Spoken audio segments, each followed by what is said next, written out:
Jejum de celular? Voto para ganhar na loteria? Propósito de 40 dias sem entender por que eu estou fazendo esses propósitos de 40 dias? Talvez você já se perguntou por que tem jejum, por que tem voto, por que tem propósito, quando eu faço um, quando eu faço outro, qual que é a melhor maneira de se fazer. Talvez você já se confundiu com isso e eu vou dizer, você não está sozinho. Muitas pessoas, desde os iniciantes do cristianismo até os mais experientes, se confundem. E hoje, de uma maneira rápida, eu quero trazer essa explicação para você das diferenças entre jejum, voto e propósito. Vamos lá? Olá pessoal, Pastor Rodrigo Agripino aqui de volta com vocês, espero que todos estejam muito bem. E já iniciando falando de jejum, o jejum ele é abstinência de alimento, tudo bem? O jejum ele não é abstinência de celular, não é abstinência de assistir o futebol, não é abstinência de comer um pedaço de chocolate, não é abstinência de assistir alguma coisa, enfim, não é isso, tudo bem? O jejum ele está totalmente atrelado em você não comer alguma coisa, tá? Durante um período. Agora você vai perguntar, mas tá, pastor, por que alguém faria um jejum? Qual que é o propósito do jejum? Tá? Bom, o jejum ele tem vários propósitos que você pode fazer, mas eu quero dar alguns para vocês. Você pode jejuar, por exemplo, buscando alguma direção divina, né? Em alguma decisão importante. Isso aí você vai ver lá em Esdras, capítulo 8, 21. Você pode jejuar porque você está se arrependendo, ou você está em processo de um quebrantamento diante de Deus, né? Que isso está em Joel, capítulo 2, verso 12.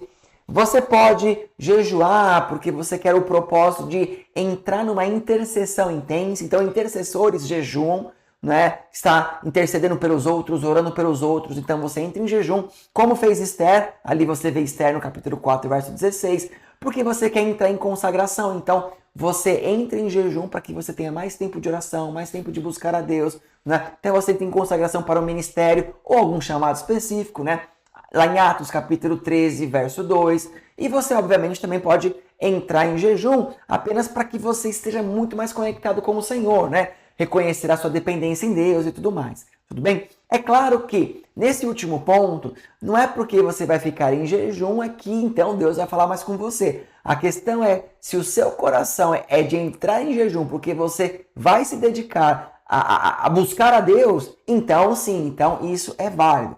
Tá? Então existem muitos motivos para jejuar. A grande maioria das pessoas, elas jejuam por conta de situações que elas precisam de uma resposta, de uma direção ou de um milagre. Isso é muito válido. Lá em 2 Crônicas, no capítulo 20, versículo 3, fala a respeito da história de um rei chamado Josafá, que ele estava com uma situação extremamente difícil. Seus inimigos estavam vindo em combate contra o seu reinado e o seu exército não tinha um número suficiente contra os inimigos. E numa derrota iminente, ele era um homem temente a Deus, ele entra na presença de Deus, ele começa a buscar a Deus, entra em jejum, ele, sua família, sua casa, toda a Judá, e então Deus dá a direção e Deus dá o livramento, porque eles de coração buscaram então fazer um jejum e entregar essa situação nas mãos de Deus. Então o jejum ele serve para isso. Agora, como que eu começo o meu jejum? Não é? Bom, se você é uma pessoa iniciante, você nunca fez um jejum, eu diria para você começar em períodos de 6 horas. Não precisam fazer muitos dias, de repente, mas de repente você faz um dia de 6 horas de jejum. Ou seja, por exemplo, você acorda, você não toma o seu café da manhã e você vai almoçar lá para as 2 horas da tarde, por exemplo. Ou você pula o almoço, ou você pula o jantar, sempre tentando manter 6 horas de abstinência alimentar. Você pode tomar uma água, se assim for o caso, tá? Ou se você já é uma pessoa um pouco mais intermediária, você pode fazer jejum de 12 horas ou até de 24 horas, não é? Também sem comer nada, apenas tomando água ou um chazinho sem açúcar ou algo do tipo. Ou se você já é uma pessoa mais experiente, você pode jejuar aí mais horas, mais tempo, né? Aquilo que você entender que fisicamente você consegue, certo? Lembra, o jejum, pessoal, o jejum ele vai requerer de nós não apenas a abstinência de comida. O jejum ele requer de nós leitura bíblica, O jejum requer de nós oração, amém? Ou seja, nos momentos que você iria comer alguma coisa, seja no almoço, no café da manhã, no jantar, ou algum lanchinho que você comeria nesse período, nesse momento você para e você vai orar. Você reserva um momento para você orar. Se você trabalha, de repente você consegue dar uma caminhadinha, orar caminhando, ou se não, você ora antes de trabalhar e ora depois, né, do seu trabalho. Mas o importante é que você ore, tudo bem? Agora, claro, eu tenho que dar algumas ressalvas aqui. Primeiro, se você é diabético, hipertenso, você tem algumas dificuldades, então não jejue ou jejue em menores períodos. Nada que possa afetar a sua saúde. Ou se você está grávida, se você está amamentando, tome muito cuidado também para que nada venha trazer um problema para você, certo? Lembra, se você começar um jejum e se por acaso você quebrar o jejum antes do tempo, você se enganar, você comer alguma coisa, não se culpe, não se condene, recomece o jejum de novo no outro dia ou na próxima hora e você começa todo o processo. Entenda, o jejum, o que vale não é o ritual, não é o ritual do jejum, mas o que vale é o coração, é a entrega. O Senhor não está olhando para a sua abstinência de comida em si, Ele está olhando para a sua disposição em orar e buscá-lo, tá bom? Então isso é jejum. Vamos lá, pessoal, o voto. Agora o voto, ele é algo mais profundo, ou digo mais forte do que o jejum. Por quê? Porque o voto, ele nada mais é do que uma promessa solene que você faz diretamente para Deus.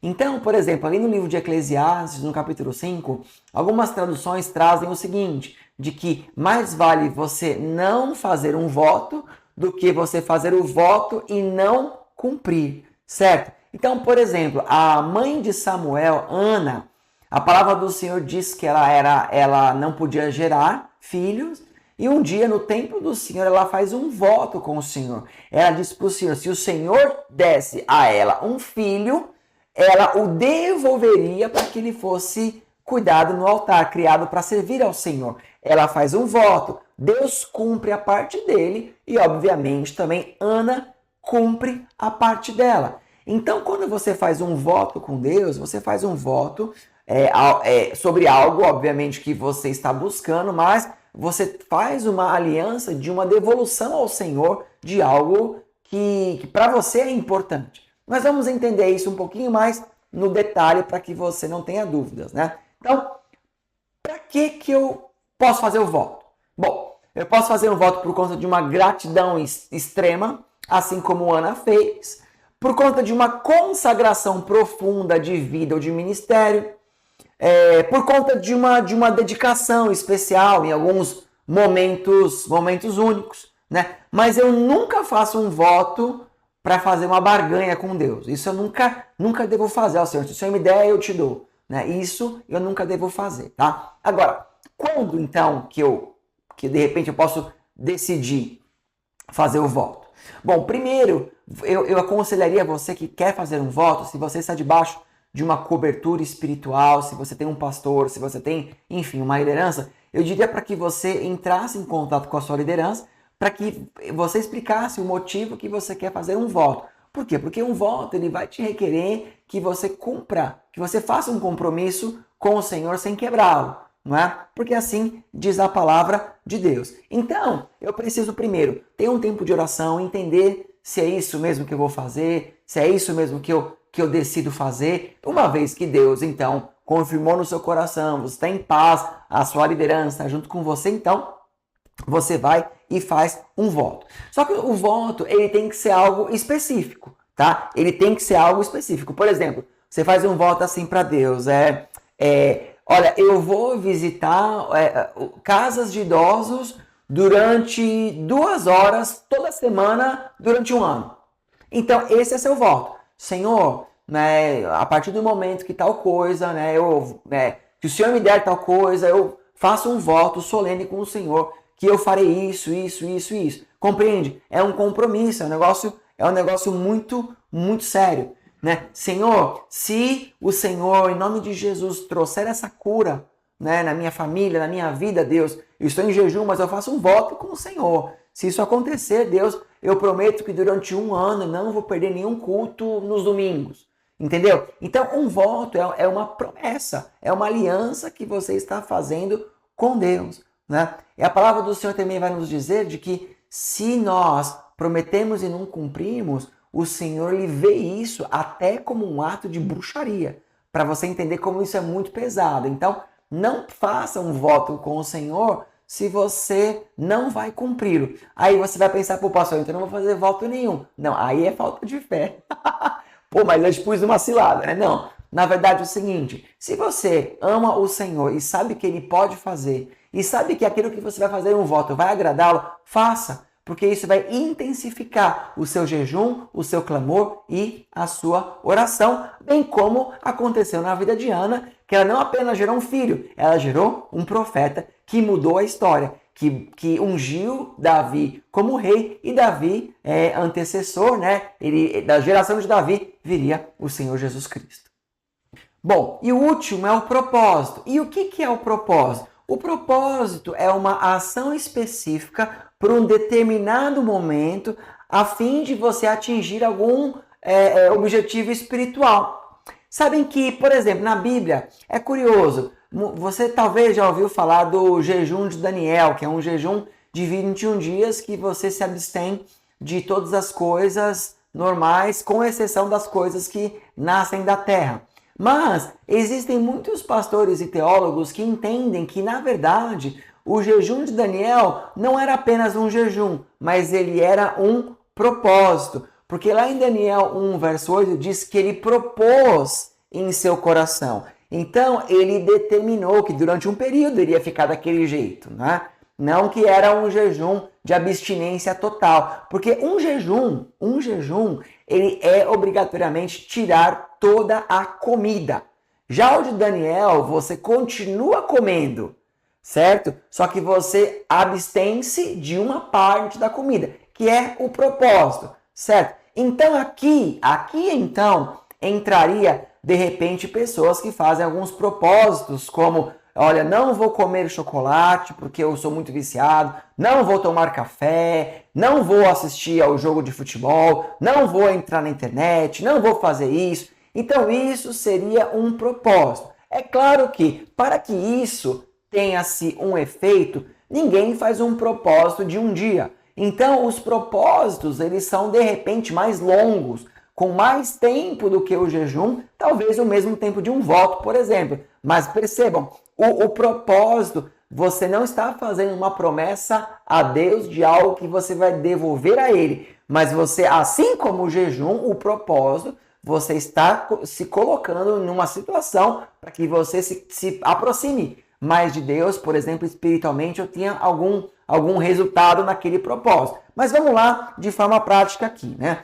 Então, por exemplo, por que eu deveria fazer um propósito, tá? Bom, primeiro, eu poderia fazer um propósito para desenvolver disciplinas espirituais, para focar em áreas específicas de crescimento, para quebrar hábitos negativos, né, gradualmente, né, ou para preparação para algum evento importante que seja, né? Então, para ser mais específico, vamos supor que a pessoa ela quer fazer um propósito para orar mais. Senhor, eu vou fazer um propósito para orar mais, então eu não vou comer chocolate durante 30 dias porque eu quero orar mais. Não, aí você está errado. Você pode até não comer o chocolate que você queira. Contudo, o mais inteligente seria você fazer um propósito dizendo assim, Senhor, eu vou orar todos os dias 30 minutos por dia durante 21 dias. Então você fez o seu propósito. Igual Daniel, por exemplo, sei lá, Senhor, eu vou ficar durante 21 dias apenas comendo vegetais, verduras e legumes, porque eu vou buscar o Senhor em oração todos esses 21 dias, porque eu espero, Senhor Pai, uma mudança espiritual dessa barreira que está na minha vida, nos meus negócios, na minha saúde, seja o que for. Então você faz um propósito, né, perante isso. Ou, né, você coloca ali, poxa, Senhor, eu vou fazer um propósito de 90 dias, eu vou ler a Bíblia todos os dias, pelo menos 10 versículos por dia. Isso é um propósito. Entende? Então, o propósito, ele é semelhante ao jejum. Porém, o jejum, ele é alimento não comer. O propósito, você pode comer, mas você reduz alguns alimentos você tira, algumas práticas você tira. De repente, você coloca como seu propósito coisas que você quer se livrar. Olha, Senhor, eu quero parar de fumar, então eu vou fazer um propósito, Deus, de eu fumava 20 cigarros por dia, durante 5 dias eu vou fumar 10 cigarros por dia. O ideal seria que você parasse do dia para a noite, mas eu estou aqui dando um exemplo, entenderam? Apenas para vocês entenderem o racional do propósito. Por quê? Porque o propósito, ele tende a levar a você a ter uma prática de fé, uma prática cristã mais aprofundada, tá? Então, seriam esses os momentos que eu faria um propósito, tudo bem?